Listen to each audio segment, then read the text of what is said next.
जी अस्सलाम वालेकुम मेरे दोस्तों, उम्मीद है आप सब लोग खैरियत से होंगे। मेरे दोस्तों, इस वक्त मैंने जैसे आपको पता है कि मैं यूरोप में रहता हूँ और इस वक्त मैं कराची में मौजूद हूँ। मेरे साथ एक मारूफ एंकर मौजूद हैं GTV के, जो कि न्यूज़ एंकर हैं। इनसे मैंने रिक्वेस्ट की कि अपने व्यूज़ दें और ये बताएं कि ये जो माशाल्लाह न्यूज़ पढ़ते हैं, इस हवाले से कितने हज़ार लोग इस वक्त पाकिस्तान छोड़ के जा चुके हैं और इनकी सबसे बड़ी वजह क्या है, क्यों लोगों में ब्रेन ड्रेन की जो ये छोटी सी बीमारी है ये उरूज पर है, और इनके भी सारे माशाल्लाह बहुत बड़ी तादाद में लोग जो हैं वो बाहर गए हैं, क्या वो कामयाब हो गए। अस्सलाम वालेकुम नासिर भाई, कैसे हैं आप?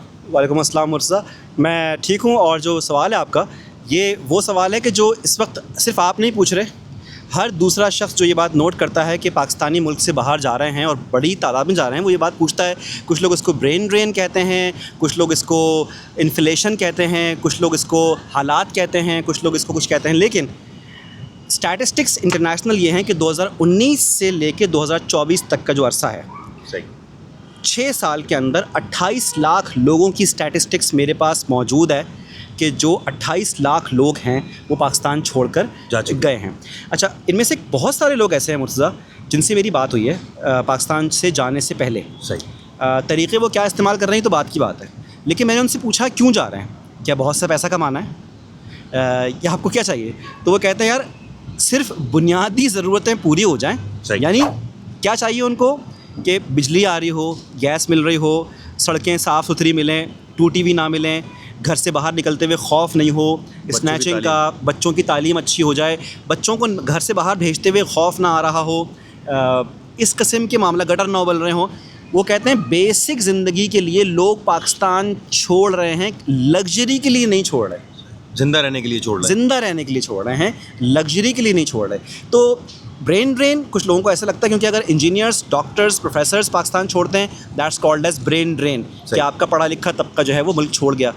आपकी लेबर फोर्स अगर मुल्क छोड़ती है तो आपके पास ये भी एक नुकसान है। सही, क्योंकि आपका लेबर जो है वो अपने मुल्क में कोई तामीरी काम करने के बजाय वो कोशिश करता है कि वो बाहर जाके काम करे ताकि अपने घर वालों को यहाँ पे अच्छी ज़िंदगी दे सके। तो अच्छा, पाकिस्तान मेरा मुल्क है, मुझे इससे बड़ी मोहब्बत है। मैं सिर्फ हुकूमत पाकिस्तान से एक छोटी सी रिक्वेस्ट करना चाहता हूँ।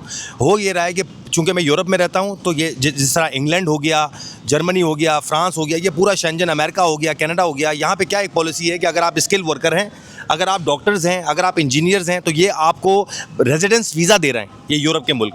यानी कि इनकी समझदारी ये है कि जितने भी आपके मुल्क के काबिल लोग हैं वो आपके मुल्क से निकाल के अपने मुल्क में ले जाके उनसे फ़ायदे उठा रहे हैं। तो मैं हुकूमत पाकिस्तान से रिक्वेस्ट करता हूँ कि हमारे जितने असासे हैं, जैसे डॉक्टर्स हैं, इंजीनियर्स हैं, ये बड़े बड़े जो लोग हैं, इनको इतना अच्छा फैसिलिटेट किया जाए यहाँ पर कि हमारे मुल्क से इन लोगों की कमी ना हो जाए। अगर मैं बात करूं इंग्लैंड की, तो आपने ये देखा है कि इन लोगों ने बड़ी तादाद में डॉक्टर्स लिए, बड़ी तादाद में नर्सें लीं, और इस वक्त मुझे ये लगता है कि डॉक्टरों की कमी हमारे मुल्क में हो रही है, क्योंकि जो भी डॉक्टर है वो आपको बरतानिया में पाया जा रहा है। अभी रिसेंटली मेरी भी एक रिश्तेदार हैं, वो भी बहुत अच्छी डॉक्टर हैं, तो वो भी अब ये मुल्क छोड़ के बरतानिया चली गई हैं। तो इसके ऊपर हुकूमत पाकिस्तान को कोई स्टेप लेना चाहिए, इनको यहाँ फैसिलिटेट करना चाहिए, इनको प्रोटेक्शन देनी चाहिए, ताकि हमारे मुल्कों से आने वाले 2-4 साल में बिल्कुल डॉक्टर ख़त्म ना हो जाए। और आपने एक बड़ा अच्छा स्टैट्स दी, 6 साल में 28 लाख लोग जो है मेरे दोस्तों वो पाकिस्तान छोड़ के जा चुके हैं। और देखें मुर्तज़ा, आपने अपने वीलॉग्स में आपके देखता हूँ, आप डिटेल के अंदर वहाँ पे लोगों से बात करते हैं, पाकिस्तानियों से, इंडियन से, मुख्तलिफ़ मुल्कों के लोगों से आप बात करते हैं। मैं एक और पैगाम भी आपको दूंगा कि बाहर ज़रूर जाएं, लेकिन मैंने ऐसे लोगों को भी देखा है जिनकी जो डंकी लगा के कश्तियों के ज़रिए कहीं यूरोप जा रहे हैं और उनकी कश्तियाँ उलट गईं। एक गाँव ऐसा है पाकिस्तान में जिसके 60 लोग, यानी कि उस गाँव के घरों में से हर घर से एक फ़र्द गया हुआ था, तो वहाँ 60 घरों से जनाजे उठे। सही। और फिर ये मालूम हुआ कि उन्होंने एजेंट को, एक एक शख्स ने 35-35, 40-40, 45-45 लाख रुपए दिए हुए थे कश्ती पर बैठ के जाने के। जहाँ टर्की से जो समंदर चलता है, जो ग्रीस के बॉर्डर यूरोप को टच करता है, वहाँ कितने हज़ारों लोग रोज़ाना की बुनियाद पे मारे जाते हैं। ना तो सिर्फ पाकिस्तानी, अगर आप ये जितने एशियन कंट्री को देख लेना, इन सब पर सवाल है। चाहे इंडिया है, बहुत बड़ी तादाद में लोग डंकी लगाते हैं और रास्ते में कई मारे जाते हैं। मैं नेपाल से भी बहुत बड़ी कुछ लेडीज़ को जानता हूँ, वो ये कहती हैं, मैंने कुछ लोगों के इंटरव्यू भी किए, वो कहती हैं कि हमारे साथ इन लोगों ने इतना बुरा सलूक किया सब मर्दों ने मिलके, तो मैं अपनी बहनों को भी मना करता हूँ कि ये रास्ता अख्तियार ना करें, जो भी तरीका है उसको लीगल जाएँ। मेरी कोशिश ये होती है नासिर भाई कि जो मुझसे कांटेक्ट करे, मैं अपना टाइम निकाल के उनको फ्री में कंसल्ट करता हूँ, कोई चार्जेस नहीं लेता, उनको तरीक़ाकार समझाता हूँ कि इस तरीके से आप वीज़ा अप्लाई कर सकते हैं। अच्छा नासिर भाई, मुझे ये बताएं, पाकिस्तान से अगर लीगल तौर पे लोग यूरोप कनाडा या अमेरिका की तरफ जाना चाहें तो आपका मीडिया उसमें क्या खिदमत अंजाम दे सकता है ताकि लोग चीट होने से भी बच जाएं, उन लोगों का पैसा भी ख़राब ना हो? बिल्कुल ठीक।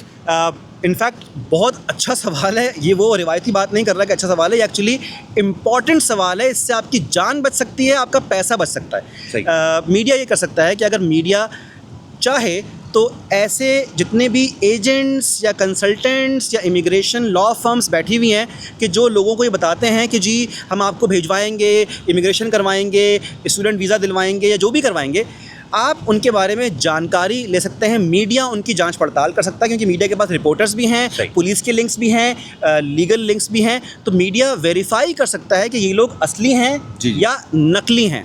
प्लस इमिग्रेशन कंसल्टेंट्स के इंटरव्यूज़ करके मीडिया कम से कम वेरीफाई कर सकता है कि ये लोग सही काम कर रहे हैं या गलत काम कर रहे हैं। तीसरी बात, अगर मीडिया ये काम नहीं कर रहा तो आपके पास एक ऑप्शन ये है कि अगर आप कहीं अप्लाई कर रहे हैं और कहीं जाना चाहते हैं और कोई कंसल्टेंट आपने हायर किया है या उससे आप इन्फॉर्मेशन ले रहे हैं, तो आप किसी भी मीडिया चैनल को फ़ोन करें, किसी रिपोर्टर को या किसी भी मीडिया नुमाइंदे को फ़ोन करें, उससे कहें मुझे ज़रा इनकी इन्फॉर्मेशन निकाल दो। उनके पास लॉयर्स भी होते हैं मीडिया वालों के पास, उनके पास दीगर सोर्सेज भी होती हैं, पुलिस भी होती है।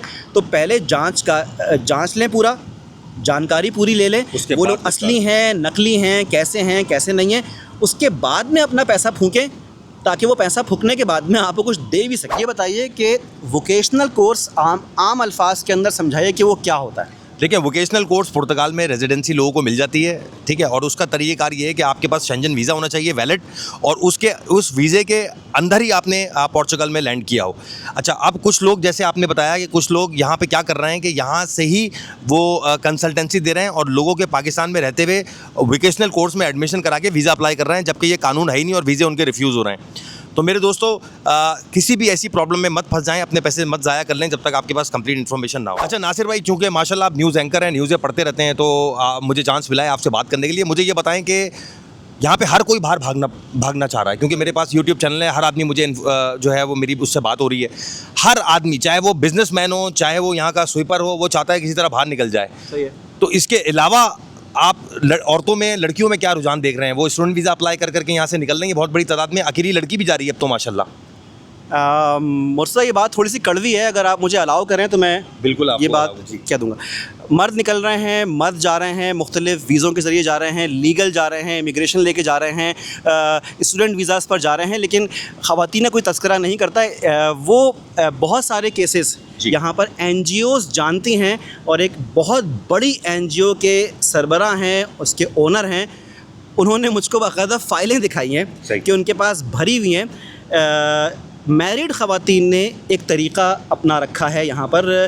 आई एम सॉरी अगर किसी की दिल आज़ारी हो इससे, मेरा मकसद किसी की दिल आज़ारी नहीं है, लेकिन फ़ैक्ट्स ही होते हैं। वो कर क्या रही हैं कि यहाँ से वो कहते हैं कि जी हम फ़लाने कज़न के पास, फ़लाने अपने भाई के पास या रिश्तेदार के पास जा रहे हैं विज़िट के लिए। ठीक है। वो विज़िट लेके यहाँ से वीज़ा जाते हैं बमाए बच्चों के। ठीक है। और जब वो वहाँ पहुँचते हैं तो पहुंचने के बाद में यहाँ पे टाटा बाय बाय कर देती हैं कि हम तो वापस नहीं आ रहे। एक आध साल वहाँ गुजारती हैं, उसके बाद में फिर वहाँ पे उन्हीं के नाम पे असाइलम ले लेती हैं कि भाई वो उससे अच्छा शौहर ने कभी कुछ नहीं किया होता, कोई ऐसा साथ में उनके, वो इल्ज़ाम लगाती हैं कि जी ये ज़्यादती करता था, ख़र्चा नहीं दिया करता था और बहुत तंगी में थे हम लोग। शौहर का अकाउंट यहाँ पे खाली होता है, वो सब कुछ इनको खिला चुका होता है, लेकिन वो सिर्फ वहाँ की रंगीन ज़िंदगी अपनाने के लिए कोई भी झूठ वहाँ गढ़ के, तो ये केसेस इतने ज़्यादा हैं लेकिन ये सामने नहीं आते। तो वहाँ पहुँचने के बाद में असाइलम अप्लाई किया। असाइलम अप्लाई करने के बाद में यूरोप के अंदर ख़वातीन को, बच्चों को देखते हैं वो लोग, तो बहुत पैसे देते हैं वो, तो बस वहाँ पे रहना शुरू हो गए। ये तरीका भी बाहर जाने के ख्वाहिशमंद सिर्फ मर्दों में नहीं, ख़वातीन के अंदर भी, और ये तरीका भी बहुत पॉपुलर हो रहा है कि वहाँ जाके असाइलम अप्लाई कर। अच्छा मेरे दोस्तों, अभी तक तो मज़े की बात ये थी कि जितने हम लोग वहाँ पे, हमारे लड़के पाकिस्तान, इंडिया, बांग्लादेश से वहाँ जाते थे, तो वहाँ कोई अंग्रेज़, कोई गोरी ढूंढ के सिंगल लड़के वहाँ शादी कर लिया करते थे। लेकिन अभी मुझे इन्होंने बताया कि हमारी यहाँ जो पाकिस्तान, इंडिया, बांग्लादेश की लेडीज़ हैं, ख़ासतौर पर पाकिस्तान की, उन्होंने भी ये रास्ता इख्तियार कर लिया है। वो सिंगल हो या मैरिड हो, वहाँ जाके अगर मैरिड हैं तो वो नंबर बंद कर लेती हैं। ये मैंने यकीन कीजिए मैंने वहाँ यूरोप में भी ये बहुत देखा। एक सरदार साहब हैं, अभी रिसेंटली उन्होंने शिकायत की मुझसे, बड़े बड़े बच्चे थे उनकी वाइफ को उन्होंने किसी तरह कर्जा ले ला के उन्होंने उसको कनाडा भेजा, और कनाडा भेजने के बाद उन्होंने उसी के ऊपर केस फाइल कर दिया कि मुझे इससे जान के खतरा है। उनके 4 बच्चे थे माशाल्लाह, चारों के साथ उन्होंने कर्जा लेके उन्होंने इंडिया से उसको भेजा था। तो मेरे दोस्तों ये चंद कुछ बातें मैंने आप लोगों को बताई, स्टेट्स बताया, बस ये छोटी सी इन्फॉर्मेशन आप लोगों को देने आए थे। इंशाल्लाह अगली वीडियो में आपसे मुलाकात होती है। अल्लाह हाफ़िज़।